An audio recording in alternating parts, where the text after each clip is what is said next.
Did somebody say it's self-advertising campaign train time again? Hello everybody, today I'm going to continue some promotional work for my upcoming webcomic, The Reverent Silence. After a 2-month break between this new entry in the series and the last one, I'm finally ready to continue talking about the villains. In the last episode, I covered the two main villains, so now I'm moving on to the next two members of totally not suspicious counseling group, Dawnrise Counseling Associates. Now, most of these guys aren't your typical mustache-twirling villains. They all have their own reasons for following the main antagonist, Marielle, aka Scary Owl Lady, and some of them are just completely on board with her antics, unfortunately. Much like the protagonists of the story, the villains are a very interesting bunch of people. Now, as a sort of refresher, or to bring all of the new people here up to speed, there are two main factions in the story. There's the Black Belt Investigation Bureau, which the main protagonists are a part of, and Dawnrise Counseling Associates, a so-called magic self-help group which the villains are a part of. Both factions butt heads a lot, which is to be expected under these circumstances, but I'm just gonna leave things at that to prevent any spoilers. But anyhow, if you're ready to hear me ramble about my characters some more, then stick around and I will do my best to provide.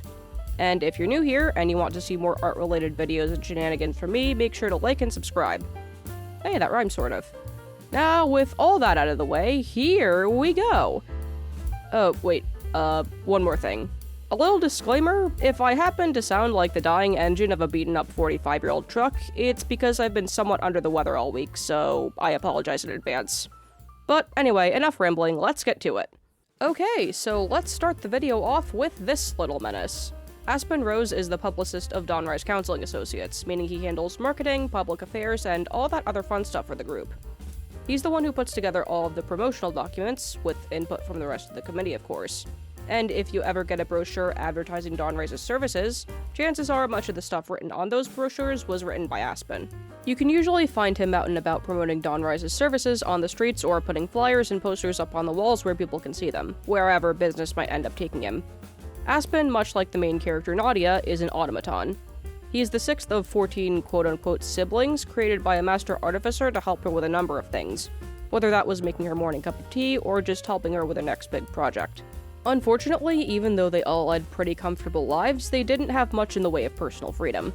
Much of their days, Aspen included, saw them sequestered from the outside world, working ceaselessly to help with their creator's inventions. Aspen's creator was also largely distant towards him and all of his siblings, and outside of work, Aspen and his creator didn't have much of a relationship. About 5 years before the events of the Reverent Silence, Aspen left the stifling environment of his creator's workshop, unable to take any more of the mundane life he'd led beforehand, and he managed to put together a small fortune taking a number of odd jobs across the nation of Rotier. It was actually through working these odd jobs, more specifically delivering newspapers in a small town, that he came into contact with one Marielle Bélanger, who approached him with the promise of something more. Aspen eagerly agreed to join her little business venture, and the rest is history. Marielle has been mostly good to Aspen as she has been with the rest of the committee, but they're all either aware of Marielle's less than stellar way of doing things, or they're just straight up enabling her. In Aspen's case, he tends to cast a side-eye towards Marielle's way of doing things, particularly the matter-of-fact and blunt way she can sometimes deliver her messages. And even though he's witnessed some of Marielle's questionable tactics firsthand, he knows he can't leave Dawnrise. The pay is just too good. And to him, anything is infinitely better than spending another day in his old residence. Most automata that are made for utilitarian purposes do not have emotion processing modules installed, but Aspen and his siblings were designed to mimic humans, which makes them dramatically different from the norm. Aspen in particular is a bit of a drama queen. He definitely has a flair for the dramatic, and if he has to do something that he's not looking forward to, he will absolutely make a stink about it.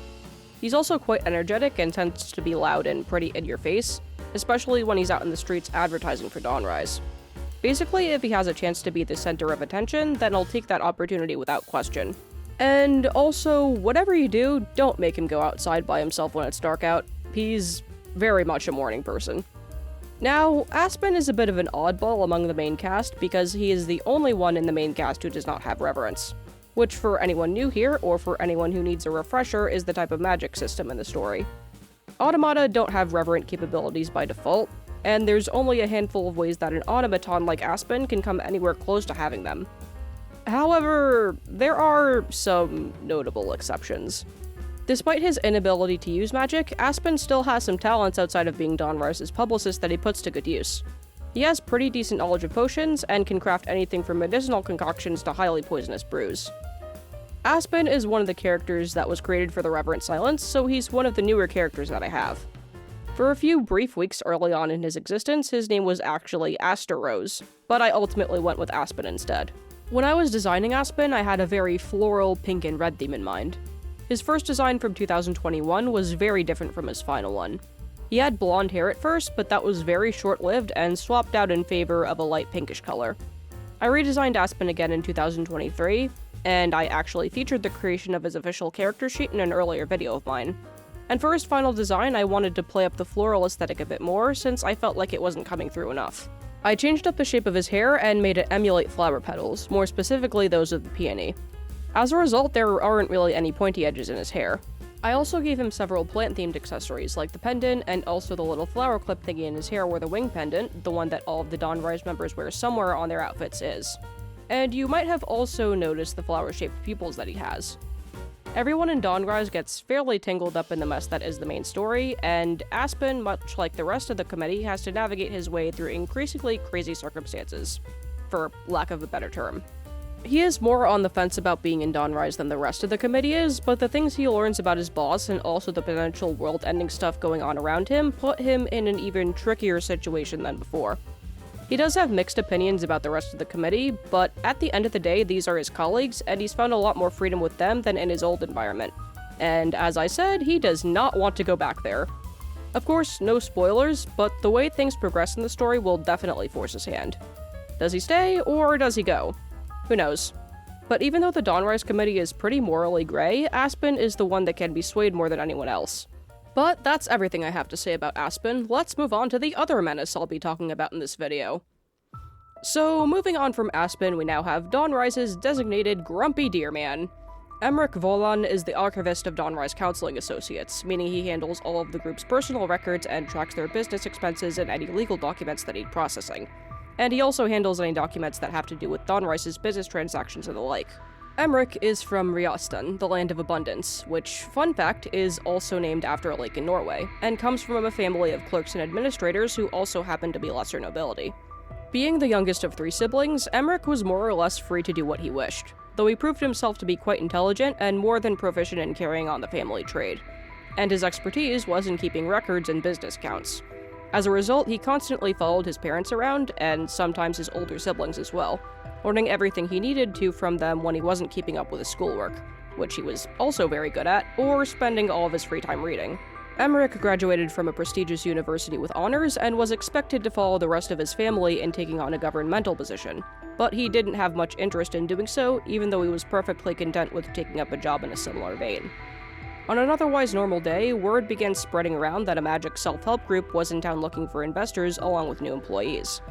It was Emrik's father who suggested that Emrik join Muriel, thinking it would be a good experience for him. And as it so happened, Dawnrise was also in need of an archivist. Emrik agreed since in his eyes he had nothing better to do, and again, he wasn't very interested in working a governmental position.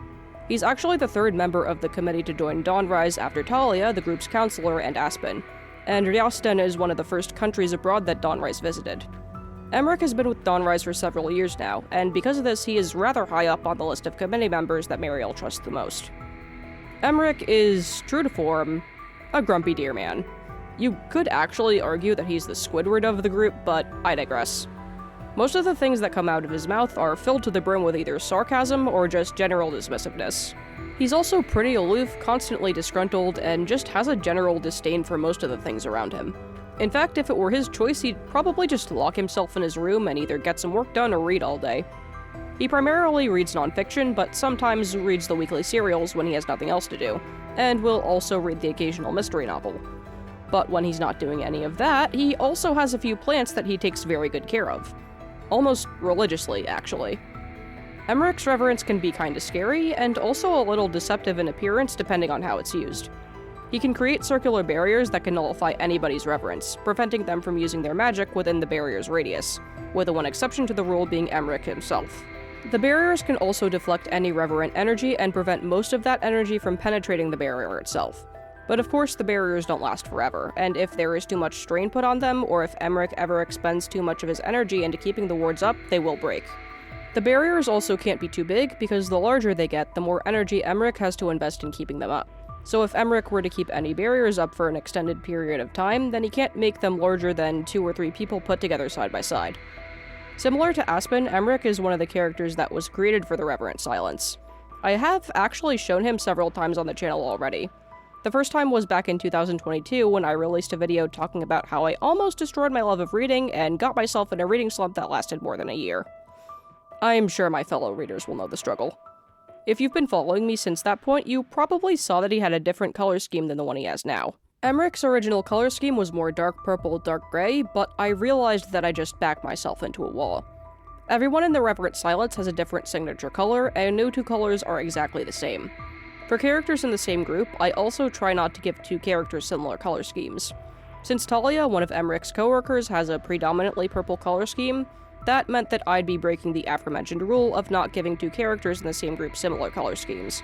So I had to switch things up and give him a sort of beige-brown color palette instead, and I honestly think this suits him a lot better. Since Emrik is an archivist, I wanted to give him this sort of librarian aesthetic, although the original concept was a combination of librarian and judge. Get it because he's judgmental? Oh, okay, now I'll leave. He did ultimately lean more towards the librarian concept in terms of design, but yeah. Emrik is part of a race that takes its traits from horses, deer, sheep, and goats, and for Emrik specifically, I gave him the traits of the roe deer, which is a widespread deer species in Europe. Specifically, I took influence from the shape of the antlers, and also the notable lack of a tail. You heard it here, folks, Emrik does not have a tail, but that's besides the point. Emrik is pretty firmly allied with Marielle, and doesn't see much of a problem with her business practices, unfortunately. He's just there to do his job, and if Marielle asks something of him, he doesn't have a reason to refuse, provided he has nothing better to do with his time.